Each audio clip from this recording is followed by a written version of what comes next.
মোস্তাফিজুর রহমান। আইপিএলের নবম আসরে সানরাইজার্স হায়দ্রাবাদের শিরোপা জয়ের গুরুত্বপূর্ণ ভূমিকা রেখেছিলেন যিনি ছিলেন দলের মধ্যমণি ছিলেন এবারও। তবে চিত্রটা ছিল ঠিক তার উল্টো। মাত্র এক ম্যাচেই শেষ হয়ে গেল কাটার মাস্টারের আইপিএলের দশম আসরের যাত্রা। মোস্তাফিজ বুধবার সন্ধ্যায় দেশে ফিরেছেন। সন্ধ্যায় দেশে ফিরে মোস্তাফিজ শাহজালাল আন্তর্জাতিক বিমানবন্দরে আনুষ্ঠানিকতা সেরে সোজা বিসিবিতে যান। রাতে বিসিবির একাডেমি ভবনে থাকেন তিনি। সানরাইজার্স হায়দ্রাবাদের হয়ে খেলতে এই বাঁহাতি পেসার গত 11 এপ্রিল ভারতে পৌঁছান। পরের দিনেই মুম্বাই ইন্ডিয়ান্সের বিপক্ষে ম্যাচটি খেলেছিলেন।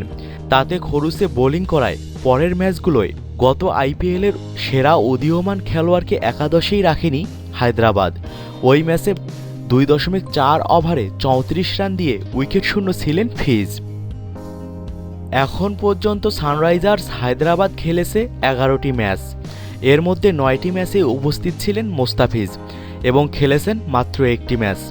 আইপিএলের নিয়ম অনুযায়ী যদি কোনো খেলোয়াড় উপস্থিত থাকেন কিন্তু যদি একাদশে জায়গা না পান, তাহলে তিনি সেই ম্যাচের 80% টাকা পাবেন এবং একাদশে থাকলে পাবেন পুরো টাকা। সেই হিসেবে মোস্তাফিজ 8টি ম্যাচের 80% টাকা এবং একটি ম্যাচের পুরো টাকা পাবেন।